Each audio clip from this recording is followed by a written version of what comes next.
খাবার তালাশ করে, রিজিকের প্রয়োজন।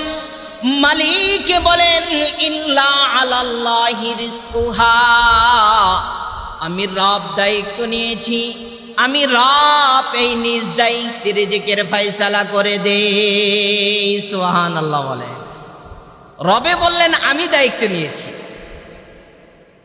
এরপরে একটু পরিষ্কার করে আরো একটু আয়াতের মধ্যে বলেন ওয়ায়ালামু মুস্তাকাররাহা, তারা কোথায় বসবাস করবে, কই থাকবে, স্থান কোথায় হবে তাদের মালিক নির্ধারণ করে দিয়েছে। আরো একটু বলেন ওয়ামুস্তাউদাহা, অস্থায়ী এবং স্থায়ী ঠিকানার দায়িত্ব আমি নিয়েছি। তোমার যতদিন হায়াত রয়েছে কিভাবে কোথায় কোন সময় রিজিকের ফয়সালা হবে, কোন চার দোকানে বসে এক কাপ চা খাওয়া হবে, কোন নৌকার ভিতরে ভ্রমণ করতে গিয়ে না খেয়ে থাকতে হবে, কোন জাহাজের ভিতরে তোমার খেজুরের ব্যবস্থা হবে, এসব কিছু। এবং জবান যখন বন্ধ হয়ে যাবে, রিজিক বন্ধ হয়ে যাবে, হায়াত শেষ হয়ে যাবে, কোথায় তোমার স্থান হবে, কবরটা কোথায় হবে, তোমার হাসরটা কোথায় হবে, এই জায়গাও আমি রব তুমি পৃথিবীতে যাওয়ার আগে রূহের জগতে আমি লিপিবদ্ধ করেছি। সুবহানাল্লাহ। যেই জিনিস রূহের জগতে নির্ধারণ করা হলো, এই জিনিস দুনিয়াতে মারামারি, এই জিনিসটা নিয়েই মারামারি। আরেকটু পরিষ্কার করে মালিকে ঘোষণা করেছেন কিতাবিম মুবিন, আমি এটা লিপিবদ্ধ করে রেখেছি।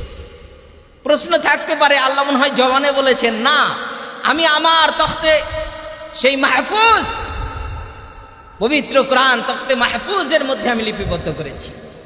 চিন্তা পেরেশানির কোনো কারণ নাই। পবিত্র কোরআনের আয়াতের তর্জমা শুনেছি, ব্যাখ্যা হবে ইনশাআল্লাহ। নবীজি কি বলেন আমরা একটু শুনি। আল্লাহর হাবিব পরিষ্কার জবানে বলেছেন ইন্নার রিজকা, ইন্নার রিজকা, অবশ্যই নিশ্চয়ই রিজিক। আমরা তো এমনিই বুঝি বাংলা শব্দ রিজিক, রিজিক বলি কি না বলে, কোরআনের আয়াত এটা ইন্নার রিজকা, অবশ্যই এই রিজিক, যার উপরে কোনো সন্দেহ করার অবকাশ নাই। আরবি জবান ইন্না শব্দ ব্যবহার করেছে, অবশ্যই অবশ্যই রিজিক।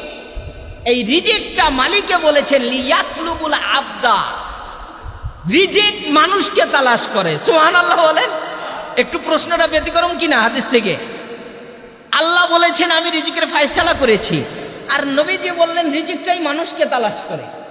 আর আসলে বাস্তবে দেখা যায় আমরা রিজিক তালাশ করি, ঠিক কিনা বলেন? রিজিক কে তালাশ করে? আমরা করি। কিন্তু আল্লাহ বলেছেন, নবী বলেছেন রিজিকের ফয়সালা আমি করেছি। হাবিব বলেছেন রিজিকটাই তোমাকে তালাশ করে, আমি না, রিজিকই আমাকে তালাশ করে। আসুন আরেকটু নিচে যাই। পবিত্র কোরআনে আল্লাহ রাব্বুল আলামিন বলেন ওয়া আন লাইসা লিল ইনসান ইল্লা মা সাআ।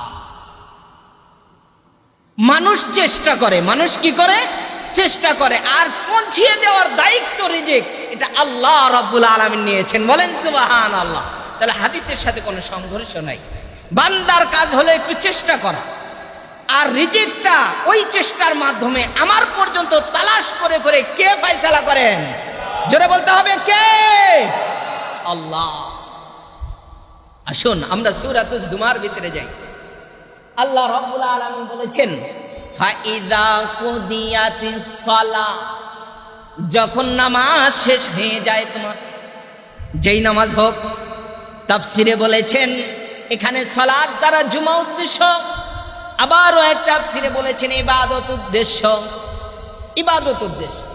এখন যে ইবাদত হোক না কেন, মায়ের খেদমত করেছেন আপনি, নামাজ পড়েছেন, যত ভালো কাজ আছে, সালাত আছে, সব সালাতের পর রব্বুল আলামিন বলেন ফান্তাশিরু ফিল আরদ, জমিনের মধ্যে তুমি ঝাঁপাইয়া পড়ো, জমিনের মধ্যে ঝাঁপাইয়া পড়ো। আমরা এক আয়াতের তরজমা শুনেছি তুমি চেষ্টা করো, আর এক আয়াতে পেলাম তুমি জমিনে ঝাঁপাইয়া পড়ো। ঝাঁপানোর তাফসীর করেছেন আল্লামা শফি রহমাতুল্লাহি আলাই। তোমার যে কর্ম রয়েছে হালাল পন্থায়, এই কর্মের ভিতরে তুমি বিচারণ করো। এখন আপনি ডিপার্টমেন্টের কাজ করেন, আপনার সৈনিকের কাজ দায়িত্ব, এখন সরকারের সেই নিয়ম শৃঙ্খলা অনুযায়ী আপনি আপনার বন্দুকটা ঘাড়ে নিয়ে ডিউটিতে চলে যান, ঠিক কিনা বলেন? এখন আপনি কৃষি কাজ করেন, সকালবেলা উঠে হাল চাষে চলে যান। আপনি গার্মেন্টস করেন, সকালবেলা উঠে আপনি অফিসে চলে যান। এইভাবে আপনার পৃথিবীর জমিনে যত রিজিকের জায়গা খাত রয়েছে, সমস্ত খাত আপনার সামর্থ্য অনুযায়ী যে যেখানে ছেটেল, সেই জায়গায় আপনি নামাজের পর ঝাঁপায়া পড়েন। তাহলে বসে থাকার কথা বলা হয়েছে? কথা বলুন। যে আল্লাহ রিজিক দিবে, এখন আমি এখানেই বসে থাকবো, আল্লাহ রিজিক দিবে, আমি শুধু ইবাদতেই মগ্ন থাকবো, এমন বলা হয়েছে না। ইবাদত আবাদত দুইটাই করতে বলা হয়েছে হাদিসে। দুইটা শব্দই এখানে ব্যবহার করা হলো। আরো সেই স্পষ্ট ভাষায় বিভিন্ন ইঙ্গিতে সূরাতুল তালাকের ভিতরে 2 এবং 3 নম্বর আয়াতে আল্লাহ বলেছেন, সূরাতুল জারিয়ার ভিতরে বলেছেন, আল্লাহ রাব্বুল আলামিন সূরাতুল বাকারার ভিতরে 276 নম্বর আয়াতে বলেছেন, সূরাতুন নাহলের ভিতরে 117 নম্বর আয়াতে বলেছেন, রিজিকের দায়িত্ব নিয়েছি আমি রব। বলেন সুবহানাল্লাহ। অসংখ্য আয়াতের ইঙ্গিতে বলেছেন এইভাবে রিজিকের জন্য। আসুন আমরা এই রিজিক নিয়ে আজকে তাফসীর শুনবো, যে রিজিক বিষয়টা কি হুজুর। আগে আমাদের রিজিক শব্দটা জানা দরকার। 1 নম্বরে হলো রিজিক শব্দটি হলো আরবি। রিজিক শব্দ কি? একটু কথা বলুন আমার সাথে। রিজিক শব্দটা কি? আরবি শব্দ। আল্লাহ রাব্বুল আলামিনের গুণবাচক 99 নামের একটি নাম হলো রাজ্জাক। কি নাম? রাজ্জাক। ইয়া রাজ্জাকু, এর মানে আল্লাহ রিজিক দাতা। আল্লাহ কি? রিজিক দাতা। আল্লাহর নামের ভিতরে রাজ্জাক রয়েছে। আল্লাহ রাব্বুল আলামিন পবিত্র কোরআনে বলেছেন, আল্লাহু লাতীফুন বিইবাদিহি ইয়ারযুকু মান ইয়াশাউ ওয়া হুয়াল কাবিয়্যুল আজিজ। আমি তোমাদের উত্তম রিজিককারী, উত্তম রিজিকের ফয়সালাকারী, আমি অনেক মেহেরবান দয়ালু, তোমাদের রিজিকের ফয়সালা আমি রবি করব। বলেন সুবহানাল্লাহ। সব আয়াতের তরজমা করা সম্ভব না, শুধু এইটুকু মনে রাখতে হবে, আল্লাহর নামের মধ্যেই রয়েছে রাজ্জাক। আল্লাহর নামের মধ্যেই রাজ্জাক রয়েছে। এর মানে এটা না যে আমাদের অনেকের নাম আছে আব্দুর রাজ্জাক, ওই রাজ্জাক না। এটা আমরা নামের গুণ রেখে মানুষের নাম রাখি আব্দুর রাজ্জাক, কিন্তু রাজ্জাক শব্দের অর্থ হলো রিজিক দাতা, উত্তম রিজিক দাতা। রিজিক আল্লাহ রাব্বুল আলামিন দেন। 4টি তরিকায় রিজিকের স্তরকে ভাগ করা হয়েছে। রিজিক হলো 4টি পদ্ধতিতে আল্লাহ রাব্বুল আলামিন দিয়েছেন। রিজিকের দায়িত্ব দিয়েছেন মিকাইল আলাইহিস সালাতু ওয়াস সালামকে। বলেন সুবহানাল্লাহ। জিবরাইল আলাইহিস সালাতু ওয়াস সালামকে আল্লাহ দায়িত্ব দিয়েছেন রহমতের কিছু জিনিস নিয়ে আসবে পৃথিবীর জমিনে, নবীদের ওহী প্রেরণ করবে, ওহী নিয়ে আসবে। এর মানে যত উত্তম কাজ রয়েছে, নবী অলি গাউস কুতুব আমলের, এসব কিছুর দায়িত্ব কার? জিবরাইল আলাইহিস সালাতু ওয়াস সালামের। আজরাইলকে দিয়েছেন রূহটা বের করার জন্য, ঠিক কিনা বলেন? ইসরাফিলকে দিয়েছেন 1 ফুৎকারে পৃথিবী শেষ, আর 1 ফুৎকারে আবার হয়ে যাবে যা কিয়ামত। এটা নিয়ে আমাদের আগামী জুমাতে আলোচনা আসবে ইনশাআল্লাহ। তাহলে মিকাইল আলাইহিস সালাতু ওয়াস সালাম, মিকাইলকে দিয়েছেন বৃষ্টির দায়িত্ব। কিসের দায়িত্ব? বৃষ্টির দায়িত্ব, রিজিকের দায়িত্ব, যে তুমি এই রিজিক বন্টন করে দেবে মানুষের মাঝে। পশু পাখি, হিংস্র প্রাণী, যার যেখানে রিজিকের প্রয়োজন, যখন প্রয়োজন, যতদিন প্রয়োজন, এই সম্পূর্ণ দায়িত্ব তোমাকে দেওয়া হলো। বলেন সুবহানাল্লাহ। তাহলে 4 নম্বরে ছিল আমাদের, 3 নম্বরে রিজিক, 4 নম্বরে ছিল বৃষ্টি কখন কোথায় হবে। 3 এবং 4 নম্বরের আলোচনা, যে দায়িত্ব এবং তথ্য মালিকের কাছে, এটা নিয়ে আমরা আলোচনা করব। মিকাইল আলাইহিস সালাতু ওয়াস সালামকে দায়িত্ব দেওয়া হলো, যার যেখানে রিজিক প্রয়োজন তুমি সঠিকভাবে পৌঁছিয়ে দাও। এখন রিজিক বলতে আমরা কি বুঝি? আমরা বুঝি সাধারণত আমাদের ক্ষুদ্র জ্ঞানে টাকা ইনকাম করা আর খাবার খাওয়া, ঠিক কিনা বলেন? কথা বলুন আমার সাথে। টাকা, ধন দৌলত, আর হলো আমাদের খাবার, এটাই রিজিক। এটা আমরা বুঝি। তাফসিরে বলেছে এইটার নামই রিজিক নয়, এইটার মধ্যে রিজিক সমাপ্ত নয়। রিজিকের ব্যাখ্যা করেছে যে আংশিকভাবে এটা খাবার এবং টাকা হলো রিজিক, কিন্তু বিস্তারিত তাফসির করেছে যে আপনার যে চোখ রয়েছে এটাও আপনার রিজিক, আপনার যে এখানে কিডনি রয়েছে এটাও আপনার রিজিক, আপনার শরীরের যত অঙ্গ পতঙ্গ সবকিছু আপনার রিজিক। কারণটা হলো আজকে যদি আপনার চোখটা নষ্ট হয়ে যায়, এর জন্য লক্ষ লক্ষ টাকা ইনকাম করতে হবে, ঠিক কিনা বলেন? তাহলে এইটার জন্য এই টাকা প্রয়োজন। তখন তো টাকার ভিতরে ঢুকে গেল। আর চোখ যদি ঠিক থাকে, 1 লাখ টাকা ইনকাম করার পর টাকাটা আপনার গচ্ছিত থাকবে। আপনার চোখ নষ্ট, আপনি প্রত্যেক দিন 1000 টাকা ইনকাম করেন, আপনার ওষুধ লাগে এখন চোখে 2000 টাকার। এখন আপনার রিজিকটা বরকত হয়েছে না বরকত ছাড়া হয়েছে? বরকত নাই আপনার রিজিক। আপনি অনেক টাকা ইনকাম করেছেন, কিন্তু এমন রোগ হয়েছে আপনার 1 মাসের ভিতরে বাড়ি ভিটা জমি টাকা পয়সা ব্যাংক ব্যালেন্স যা আছে সবকিছু নিঃস্ব, ঠিক কিনা বলেন? তাহলে এটা কোন রিজিক? ঠিক ওইটাও রিজিক, কিন্তু ওই রিজিকের মধ্যে বরকত ছিল না। ওই রিজিকে কি ছিল না? বরকত ছিল না। 1 টাকা ইনকাম করেছেন, 1 টাকা দিয়ে বাজারে গিয়ে, বুখারীর হাসিয়ার ভিতরে লিখেছে যে আপনি একটা মাছ ক্রয় করেছেন, সেই ক্রয়ের ভিতরে একটা মুক্তা বের হয়েছে। 1 টাকা দিয়ে আপনি মাছ ক্রয় করেছেন, 1 দিরহাম দিয়ে, তার ভিতরে 5 কোটি টাকার একটা স্বর্ণ বের হয়েছে। সুবহানাল্লাহ বলেন। এটা হলো রিজিকের বরকত। এটা কি রিজিকের বরকত? লক্ষ কোটি কোটি টাকা ইনকাম করেও সুখ নাই, শান্তি নাই। জিজ্ঞাসা করবেন, ভাই এত 5 তলা বিল্ডিং এর মালিক, তা আপনার মনটা খারাপ কেন? কয় 5 তলা বিল্ডিং এ তো আমাকে শান্তি দিতে পারে না, ঠিক কিনা বলেন? তাহলে আপনার 5 তলা বিল্ডিং করতে আপনার এক্সাম, আপনার 5 কোটি টাকা খরচা হয়েছে। 5 কোটি টাকার মালিক, আর 5 কোটি টাকার থাকা সত্ত্বেও আপনি ভাড়া পান প্রত্যেক দিন, এরপরে মনটা ভালো নাই, এর মানে আপনার রিজিকের মধ্যে বরকত নাই। রিজিকে বরকত থাকতে হবে। এজন্য 4টি শাখা বলবো। 1 নাম্বার হলো সর্বনিম্ন রিজিক, সর্বনিম্ন স্তরের রিজিক।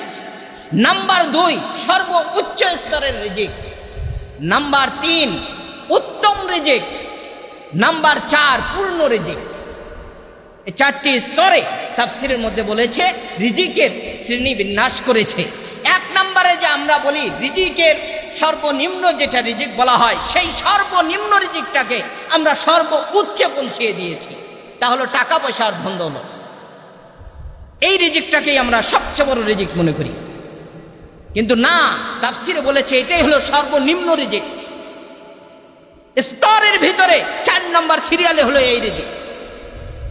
2 নম্বরে বলেছেন সর্বোচ্চ রিজিক। সর্বোচ্চ রিজিক হলো আপনার স্ত্রী এবং সন্তান সৎ হওয়া। স্ত্রী এবং সন্তান সৎ হওয়া। স্ত্রী যদি ভালো না হয়, বিশ্বাস করেন আপনি সারাদিন যেখানে যে কর্ম করে লক্ষ লক্ষ টাকা নিয়ে আসছেন, এই টাকার কোনো বরকত পাবেন না। টাকার ভিতরে পোকা ধরবে, পোকা। যে হুজুর টাকায় আবার পোকা ধরে, মানুষ পোকা ধরবে টাকা। এই জন্য আপনার সৎ স্ত্রী হতে হবে, উত্তম চরিত্রের সন্তান এবং স্ত্রী। এটা হলো সর্বোচ্চ রিজিক। এর মানে হলো আপনার স্ত্রী আপনার জন্য দোয়া করবে দুহাত তুলে, মালিক তুমি আমার হাজবেন্ডের রিজিকের মধ্যে বরকত দাও, ঠিক কিনা বলেন? আর অল্প টাকার ভিতরে সে খুশি থাকবে। এই জন্য আপনার সংসার একের পর এক তালার উপরে তালা উঠে যাবে, মানুষ কল্পনাও করতে পারবে না। দোয়া হলো কার? স্ত্রী এবং সন্তানের। সন্তান যখন পৃথিবীর জমিনে আসবে, আল্লাহ বলেছেন এই সন্তানের রিজিকের ফয়সালাটাও আমি রব নিয়ে নিলাম। বলেন সুবহানাল্লাহ। সন্তান আপনার ঘরে আসবে, আপনি আগে 1000 টাকা ইনকাম করতেন, 6000 টাকা ইনকাম করতেন, 2 জনে মিলে সংসার চালাইতেন। সন্তান যখন আসছে মায়ের গর্ভে, তখন থেকেই আপনার চিন্তা আসছে যে আল্লাহ এখন তো আমি 6000-এ সংসার চালাইতে পারবো না, ঠিক কিনা বলেন? এই যে আপনার মনের ভিতরে ব্যথা, এই ব্যথা আল্লাহ রাব্বুল আলামিন মুস্কি হাসি দিয়ে বলে, দেখো বান্দা, এখনো সন্তান পৃথিবীর জমিনে আসে নাই, এরপরেও চিন্তা করতেছে। নবীজি বলেন ওই সন্তান আসার আগে আল্লাহ রাব্বুল আলামিন বলেন তার রিজিকের বাজেটটা তার নসিবে লিখে দাও। বলেন সুবহানাল্লাহ। এই জন্য যারা বিবাহ করে নাই, আমার যুবক ভাইদের যখন প্রশ্ন করা হয় 7000 টাকায় বেতনে কি আমি বিবাহ করতে পারি হুজুর, ঠিক কিনা বলেন? এর মানে এই যে রিজিকের ভয় তার ভিতরে ঢুকে গেল, যে 7000 টাকায় আমি নিজেই চলতে পারি না, আমার ফ্রি ফায়ার আর পাবজি খেলাইতে, ক্যাসিনো খেলাইতে টাকা শেষ, এখন বউ চালাবো কেমনে? এই যে একটা টেনশন। রাসূল সাল্লাল্লাহু আলাইহি ওয়াসাল্লাম বলেন স্ত্রী তোমার রিজিকের ফয়সালা করবে। স্ত্রী যখন ঘরে আসবে, আল্লাহ রব্বুল আলামিন বলেছেন ওই সংসারের দায়িত্বটা আমি রব নিয়ে নিলাম। বলেন না সুবহানাল্লাহ। বাস্তবে দেখবেন অনেক মানুষ বিবাহ শাদী করার পর তার রিজিকের ফয়সালা হয়ে যায়, তার চাকরির ভিতরে পদমর্যাদা হয়, চাকরির ভিতরে স্যালারিটা বেশি হয়, এটা কে করেন? আল্লাহ করেন। বান্দার কাজ হলো ওয়া আল্লাইসা লিল ইনসানি ইল্লা মা সাআ, শুধুমাত্র চেষ্টা করা। শুধুমাত্র কি করা? চেষ্টা করা। এরপরে হলো উত্তম রিজিক। উত্তম রিজিক, উত্তম রিজিকের জন্য আল্লাহ রাব্বুল আলামিন বলেন বান্দা যেন তার আত্মীয়তা বন্ধন ধরে রাখে। আত্মীয়তা বন্ধন, স্ত্রী হোক, মা বাবা হোক, যেই হোক, এই দোয়ার বরকতে তার রিজিকের ভিতরে শান্তি আসবে। স্ত্রীর সাথে ভালো আচরণ, মা বাবার সাথে ভালো আচরণ, বসের সাথে ভালো আচরণ। বস খুশি হয়ে মাথায় হাত দিয়ে বলবে মাশাআল্লাহ, দায়িত্ব থেকেও বেশি ডিউটি পালন করো, ঠিক কিনা বলেন? এবং তোমার ডিউটির যে কাজগুলো অনেক ভালো লাগে, এই 500 টাকা তোমাকে গিফট দেওয়া হলো, বলেন না সুবহানাল্লাহ। আর যদি দায়িত্ব সঠিকভাবে না হয়, আচরণ যদি ভালো না হয়, যে সব কিছু কর্মঠ, এরপরেও স্যালারির সময় বলবে ছেলেটা বেয়াদব। ছেলেটা কি?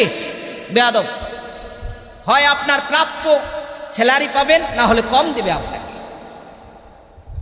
আর পূর্ণ রিজিক বলা হয়, আল্লাহ রাব্বুল আলামিন বলেছেন যেই বান্দা আমার ইবাদত করে আমার সাথে সম্পর্ক পূর্ণ করেছে, আল্লাহ রাব্বুল আলামিন বলেন কম হোক বেশি হোক, এই রিজিকটা পাওয়ার পর মন থেকে সে বলে যে মালিকে আমাকে ভালো রেখেছে, আলহামদুলিল্লাহ, বলেন সুবহানাল্লাহ। এটা তৈয়ার করতে আমাদের অনেক সময় লাগবে। এটা ঈমানের সাথে সম্পর্ক, তাকওয়ার সাথে সম্পর্ক। ওই পর্যন্ত যাইতে আমাদের অনেক কষ্টের বিষয়। আমরা দোকান, গাছপালা ইত্যাদিকে আমাদের রিজিকের মাধ্যম মনে করি। আমরা রিজিক দেয় আমাদের দোকান, এই বিশ্বাস এখনো জমে নাই যে দোকানে রিজিক দিতে পারে না, রিজিক দেয় আল্লাহ, মাধ্যম করেছেন দোকান, বলেন সুবহানাল্লাহ। এই বিশ্বাস আসতে একটু সময় লাগবে। যাকে বলা হয় তাকওয়া, যাকে কি বলা হয়? তাকওয়া, আল্লাহওয়ালা। জুন্নুন মিসরি নামক একজন আল্লাহর ওলি ছিল। জুন্নুন মিসরি হঠাৎ করে গাছের নিচে, সেই যুগে জিকিরের নিয়ম কানুন ছিল, সাধনা ছিল, জঙ্গলের ভিতরে বসে আছে, জিকির করতেছে। হঠাৎ করে দেখে একটি কাক এক টুকরো রুটি নিয়ে আসছে, গাছের উপরে বসে আছে। বসে থাকার পর কাকটি রুটি নিচে ছেড়ে দিল। ছেড়ে দেওয়ার পর জুন্নুন মিসরি চিন্তা করলেন, কাক সে সব সময় নিজের রিজিক নিয়ে পেরেশানিতে থাকে। একটি পাখি সকালবেলা বের হয় খালি পেটে, আর সারাদিন বিচরণ করে, রাত্রে আসে ভরা পেটে, বলেন সুবহানাল্লাহ। এটা হলো পাখির স্বভাব। সেই কাক নিজের মুখের রুটি নিচে ফেলে দিল, কারণটা কি? জুন্নুন মিসরি তামাশা দেখলেন। একটু পর আবারও কাকটি উড়ে চলে গেল।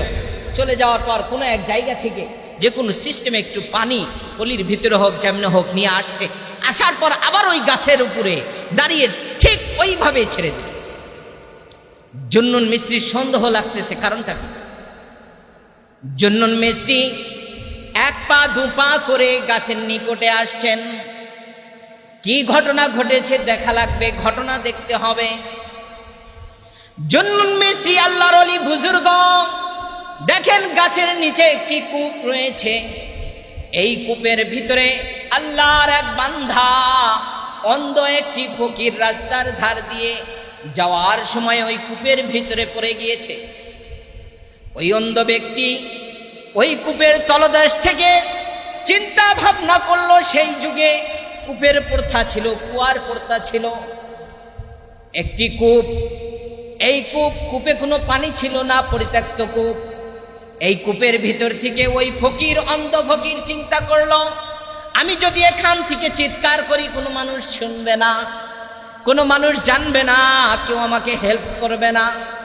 সুতরাং একজনই হেল্প করতে পারে, সে যদি যেখানেই থাকি না কেন একবার যদি ডাক দেই, ও আসমানের মালিক তুমি আমাকে সহযোগিতা করো, বলেন সুবহান। অন্ধ ফকির মালিককে বলল, মালিক কেউ তো দেখবে না, কেউ জানবে না, আমি তোমার বান্দা গোলাম, আমি এখানে কূপের ভিতরে পড়ে আছি, কেউ জানে না, আমি অনাহারে আছি 3 দিন যাবত। মালিক গো, তোমার নাম হলো রাজ্জাক, তোমার নাম যদি রাজ্জাক হয়ে থাকে, তুমি রব, আমার রিজিকের ফয়সালা করে দাও। সুবহানাল্লাহ বলেন। কার ভয় নিয়ে আসছে? আল্লাহর ভয়। আর চেয়েছে কার কাছে? যিনি দায়িত্ব নিয়েছে তার কাছে, যে আমি রিজিকের ফয়সালা করি। আল্লাহ রাব্বুল আলামিন ওই পাখিকে সিস্টেম করেছেন, যাও। আমার ওই অন্ধ ফকির আমাকে ডাক দিয়ে বলেছে, আমার রাজ্জাক নাম যদি সঠিক হয়ে থাকে, আমি রব তো ঘোষণা করেছি, ওমা মিন দাব্বাতিন ফিল আরদি ইল্লা আলাল্লাহি রিজকুহা। বান্দা, আমি রব দায়িত্ব নিয়েছি, আমি রব তোমার রিজিকের ফয়সালা করব।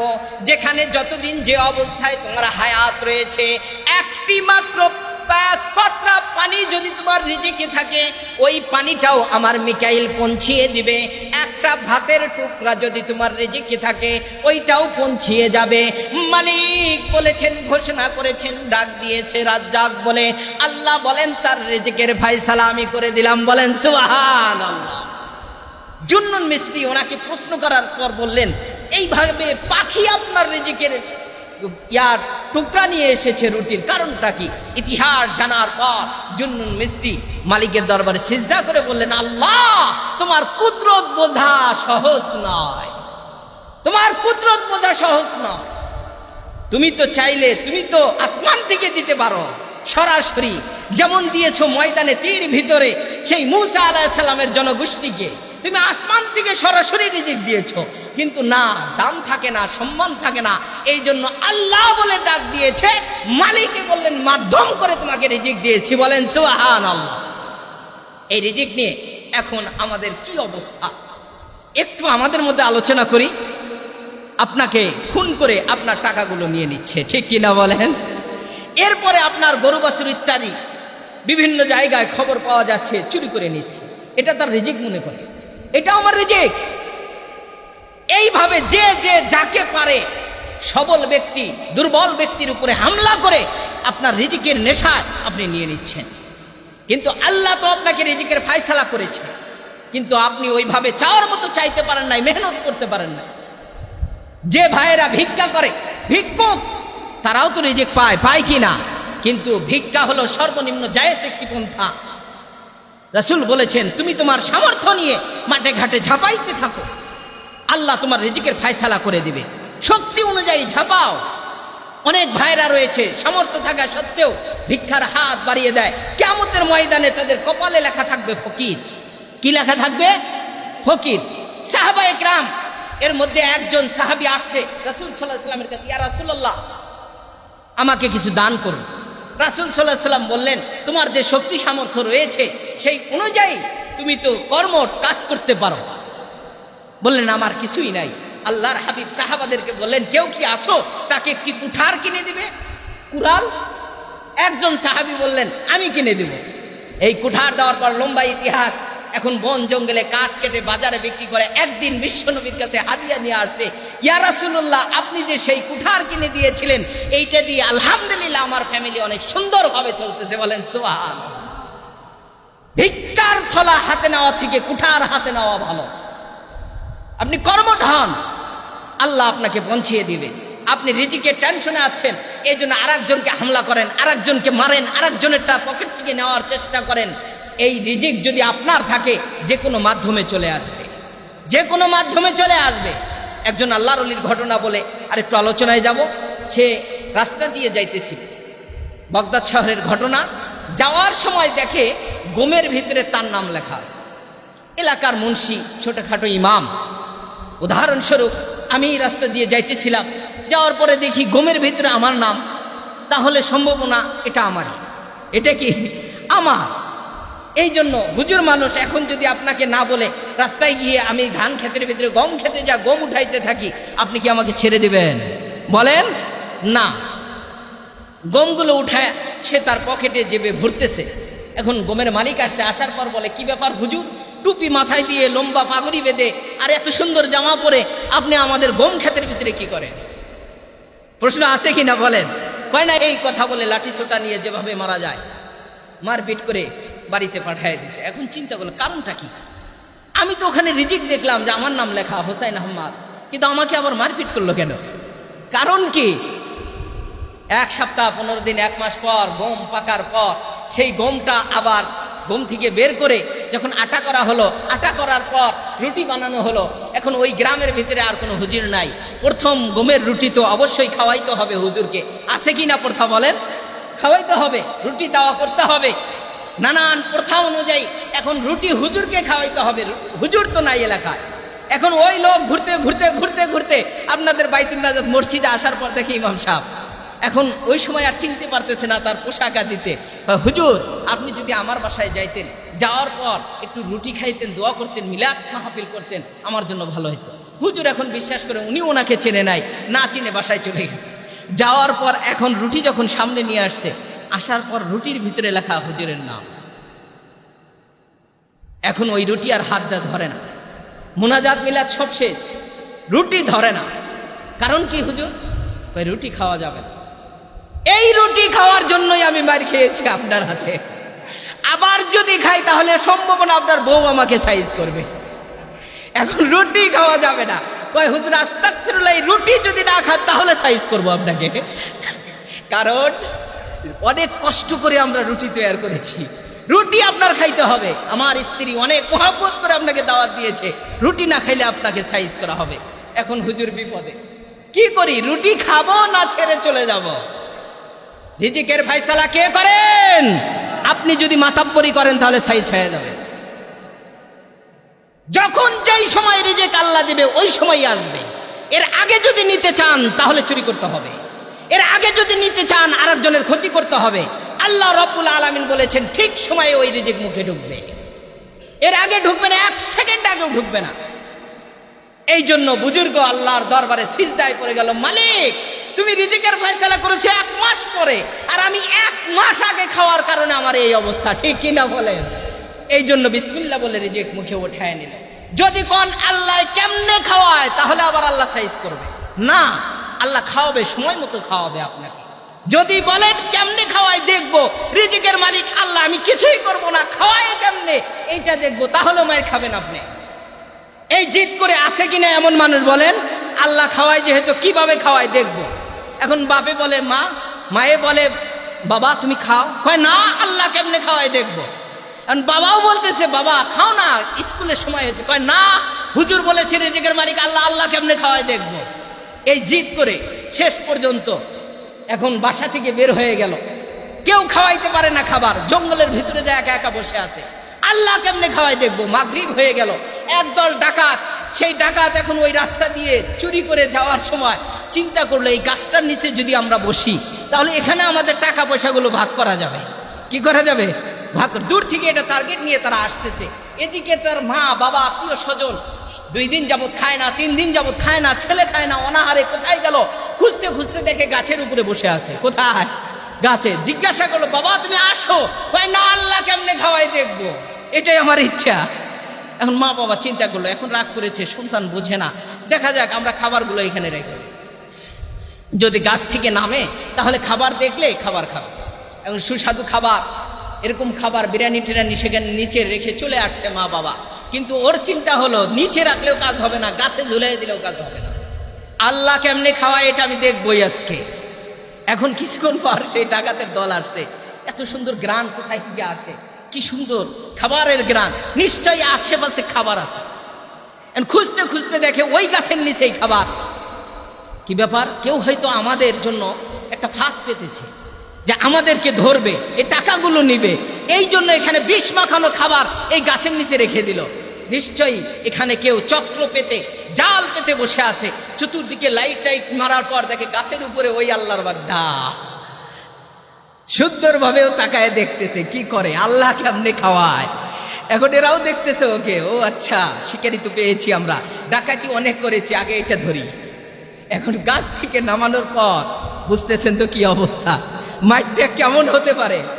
মার দেওয়ার পর বলতেছে যে আল্লাহর কসম এই খাবার আমার মা রেখেছে, আমি খাই না, আল্লাহ কেমনে খাওয়া এটা দেখার জন্য। কয় এইটা বিশ্বাস করার সুযোগ নাই, তোমার এটা খাইতে হবে, বিষ আছে কিনা পরীক্ষা করব, তারপরে আমরা খাবো। তো খাবার খাই না, আল্লাহ কেমনে খাওয়া পরীক্ষা। এখন যখন পিছনে 2-4টা ভাব মতো বসাই দিছে, বসানোর পরে কয় আল্লাহ তুমি আমাকে খাওয়াইছো, কিন্তু পিছনে বসানোর পর ভাব মতো পিছনে দেওয়ার পর তুমি কেমনে খাওয়াও, এটা আমার পরীক্ষা হয়েছে। বিসমিল্লাহ বলে খাওয়ার পর ডাকাতের দলরা খেয়ে নিল। এখন বলতেছে আল্লাহ তোমার কুদরত এমনটা কঠিন, যদি তোমাকে পরীক্ষা করতে চাই তাহলে মার খেয়ে খেতে হয়, আর যদি তোমার পরীক্ষার আগে নিতে চাই তাহলেও মার খেতে হয়। ঠিক টাইমে তোমার রিজিক পৌঁছে যায়। বলেন সুবহানাল্লাহ। একটা তিমি মাছ, বৈজ্ঞানিক শাস্ত্রের বর্ণনা, এই তিমি মাছটি লম্বা হয় যদি তার প্রাপ্ত বয়স হয়। বয়স অনুপাতে তিমি মাছ লম্বা হয় 100 ফিট, আর একটা মানুষ লম্বা হয় মাত্র 5 ফিট 6 ফিট। এই 100 ফিট একটা তিমি মাছ। তিমি মাছের সাথে মানুষের একটি সম্পর্ক রয়েছে। মানুষ সরাসরি বাচ্চা দেয়, তিমি মাছও বাচ্চা দেয়। মানুষের সন্তানেরা দুধ পান করে, তিমি মাছের বাচ্চাগুলো দুধ পান করে। মানুষ শ্বাস নেওয়ার জন্য অক্সিজেন গ্রহণ করে। তিমি মাছ ভিডিওর মধ্যে দেখবেন, যখন শ্বাসের প্রয়োজন হয়ে যায় সমুদ্রের তলদেশ থেকে উপরে চলে আসে এবং তার পিঠ দিয়ে একটা ছিদ্র রয়েছে, এই ছিদ্র দিয়ে সে শ্বাসটা গ্রহণ করে। অন্যান্য মাছের গলা থেকে শ্বাস গ্রহণ করা হয়, তিমি মাছ তার পিঠের ছিদ্র দিয়ে গ্রহণ করে। আল্লাহ রাব্বুল আলামিন বলেন, এই একটা তিমি মাছ যখন বয়স হয়ে যায়, বয়স হলে তিমি মাছটা লম্বা হয় 100 ফিট। এই 100 ফিট তিমি মাছের খাবার 1 পোয়া চাউল হলেই হয়ে যায়। কথা বলেন, একটা চিংড়ি মাছে হয়ে যায় না। না না, মালিকে বলেছেন এক অক্তে এক ঘ্রাসে সর্বনিম্ন 4000 কেজি খাবার গ্রহণ করে। বলেন সুবহানাল্লাহ। কয় হাজার কেজি? জোরে বলতে হবে, কয় হাজার? 4000 কেজি। আর 4000 কেজি খাবার হলে আমাদের সম্ভাবনা কাহর 2 বছর চলে যাবে, ঠিক কিনা বলে? আরো বেশি যাইতে পারে। এই তিমি মাছ আল্লাহর কাছে দরখাস্ত করে, মালিক রিজিকের দায়িত্ব নিয়েছো তুমি, আমার খাবারের ব্যবস্থাটাও তুমি করে দাও। সুবহানাল্লাহ বলেন। 4000 কেজি অর্থাৎ 4 টন খাবার। এই 4 টন খাবার শুধু চিংড়ি মাছ তিমি মাছ ভোগ করে। সুবহানাল্লাহ বলেন। এটা কে করে? আল্লাহ। সমুদ্রের তলদেশে যদি কালো একটা পিপিলিকা থাকে, সেই পিপিলিকাটাও মালিকের কাছে দরখাস্ত করে, রিজিক তুমি আমাকে দান করো। বলেন সুবহানাল্লাহ। তিমি মাছ এইভাবে খাবার গ্রহণ করে। সুলাইমান আলাইহিস সালাতু ওয়াস সালাম, বর্ণনা দুর্বল। সুলাইমান চিন্তা করলেন যে আমি একবার এক ওয়াক্ত সমুদ্রের মাছদেরকে একটু খাবার খাওয়াবো, কারণ জিন বাদশা দেব দানব সব কিছু আমার অধীনে চলে, আমি সব কিছুই পারবো। ইতিহাসে এসেছে বালুর চর ময়দানের ভিতরে সে শুধু খাবার রান্না করা শুরু করলো, শুধু রান্না করলো, স্তূপ করে রেখেছে 1 মাস।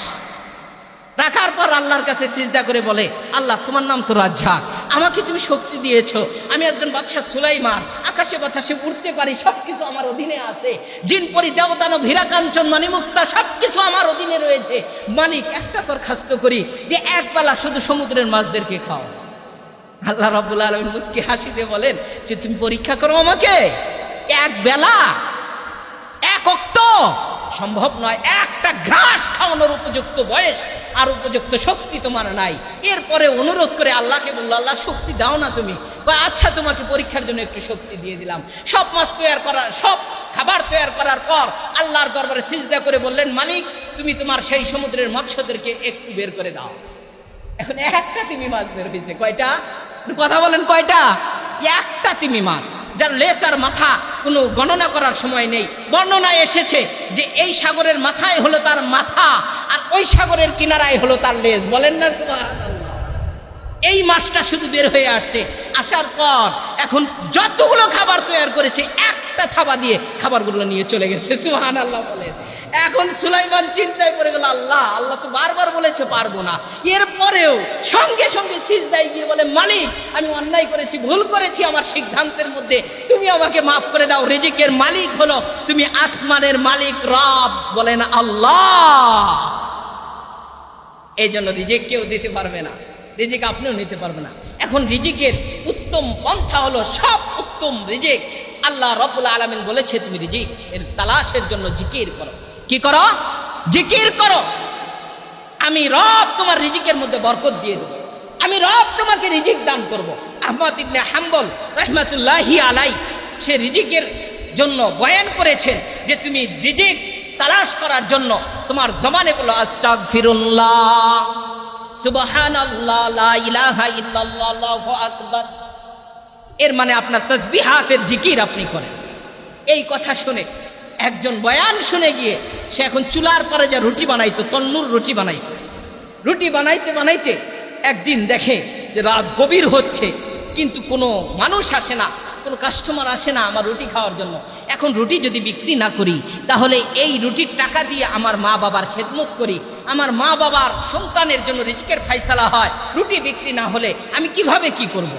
এই জন্য মালিকের দরবারে সিজদা করে বললেন, আল্লাহ, রিজিকের দায়িত্ব তো তুমিই নিয়েছো, আমার এই রুটিগুলো বেচা কেনার একটা ব্যবস্থা করে দাও। বলেন সুবহানাল্লাহ। প্রত্যেকটা রুটি দেয় আর বলে বিসমিল্লাহ। রুটি যখন হয়ে যায় বলে আলহামদুলিল্লাহ, আর মাঝখানের সময়ের ভিতরে পরে আস্তাগফিরুল্লাহ। কি করে? আস্তাগফিরুল্লাহ। শুরুতে দেয় বিসমিল্লাহ, শেষে বলে আলহামদুলিল্লাহ, মাঝের সময়ের মধ্যে বলে আস্তাগফিরুল্লাহ। তিনটা জিকির জবানে চলে আর রুটি বানায়। রুটি বানাইতে বানাইতে গভীর রাত হয়ে গেল। আহমদ ইবনে হাম্বল কোনো এক প্রোগ্রাম থেকে আসতেছিল, আসার সময় এখন রুটির পাশেই দাঁড়িয়ে বিশ্রাম নিতেছিল।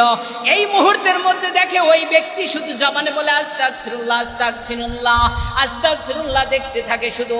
হঠাৎ করে আল্লাহ রাব্বুল আলামিন বলেন, আমার ওই গোলাম আমাকে ডাক দিয়েছে, ইয়া রাজ্জাক, মালিক তুমি রিজিকের ফয়সালা করো। আমি মালিক তো ফয়সালা করতেই হবে, কারণ রিজিকের দায়িত্ব তো আমি রব নিয়েছি, আমি রব লিপিবদ্ধ করেছি। সুতরাং তোমরা ফেরেশতারা চলে যাও, যাওয়ার পর আজকে রুটিগুলো ক্রয় করে নিয়ে আসো। সুবহানাল্লাহ বলেন। একদল পোশাক পরে সাদা পোশাকে ফেরেশতা চলে আসছে। আসার পর রুটিগুলো ক্রয় করে নিয়ে চলে গেল, দিনার দিরহাম দিয়ে গেল। দেওয়ার পর আলহামদুলিল্লাহ বলে সিজদায় চলে গেল। আহমদ ইবনে হাম্বল সেখানেই দাঁড়িয়ে গেল। দাঁড়িয়ে জিজ্ঞাসা করলো, ও তন্নুর বিক্রিওয়ালা, ও রুটি বিক্রিওয়ালা, তুমি আজকে সবগুলো রুটি বিক্রি করেছো অল্প সময়ের ভিতরে। আমি তোমাকে প্রশ্ন করতে চাই, এত অল্প সময়ে রুটি কিভাবে বিক্রি করেছো? সে বলল, আমি জানি না উস্তাদ, একটা জিনিস জানি, যখন রুটি বানানো শেষ হয়েছে আমি তখন আল্লাহর দরবারে একটা দাবি করেছি, আল্লাহ তুমি রাজ্জাক, আমার রুটি বিক্রেতার ব্যবস্থা করে দাও। আল্লাহ রাব্বুল আলামিন আমার দোয়া সম্পূর্ণ কবুল করেছেন। আস্তাগফিরুল্লাহ যদি পড়া হয়, বিশ্ব নবী বলেছেন আস্তাগফিরুল্লাহ পড়লে 4টি লাভ হবে। 1 নাম্বার লাভ হলো সঙ্গে সঙ্গে ওই ব্যক্তির গুনাহ মাফ হয়ে যা দোয়া করবে আল্লাহ কবুল করবেন। বলেন সুবহানাল্লাহ। আর যদি তার গুনাহ না থাকে আল্লাহ মর্যাদা বাড়ায় দিবেন। আস্তাগফিরুল্লাহ পড়ার পর আল্লাহ রাব্বুল আলামিন তার ধন দৌলত সব কিছুর মধ্যে বরকত দিবেন। আমি আস্তাগফিরুল্লাহ পড়ে পড়ে রুটি বানাচ্ছি আর দোয়া করতেছি, কোথায় যেন এক ঝাঁক সাদা পোশাকের মানুষ আসছে। আসার পর এখন আমার এই রুটি ক্রয় করে নিয়ে চলে গেল। এখন তারা আমাকে বলল, তুমি কি আহমদ ইবনে হাম্বল কি চেনো? বললেন, না, আমার মনের আশা হলো যে আহমদ ইবনে হাম্বলের সাথে একদিন মুসাফা করা। এই জামানার সবচেয়ে বড় বুজুর্গ আল্লাহর ওলি ইমাম আহমদ ইবনে হাম্বল, তার সাথে যদি মুসাফা করতে পারি তাহলে মনটা তৃপ্তি পাবে। আর আমাকে বলে গেল, আহমদ ইবনে হাম্বল, তার সাথে তোমার দেখা করতে হবে না, আহমদ ইবনে হাম্বল তোমার সাথে দেখা করবে। বলেন সুবহানাল্লাহ। আহমদ ইবনে হাম্বল মুস্কি হাসি দিয়ে বলে যে তুমি যে আস্তাগফিরুল্লাহ পড়েছো এর বরকতে আল্লাহ এই রহমত নাজিল করেছে। আর যারা বলেছে তারা হলো সাধারণ পৃথিবীর কোনো মানুষ নয়, আল্লাহর প্রহরী। আর যেই কথা বলেছে যে আহমদ ইবনে হাম্বল দেখা করবে, আমার নাম হলো আহমদ ইবনে হাম্বল। বলেন সুবহানাল্লাহ। তাহলে রিজিকের মালিক কে? একটু জোরে বলতে হবে, কে? আমাদের কাজ হলো জিকির করা। আমাদের কাজ কি? জিকির করা। আমাদের কাজ হলো কষ্ট করা। আমাদের কাজ হলো মেহনত করা।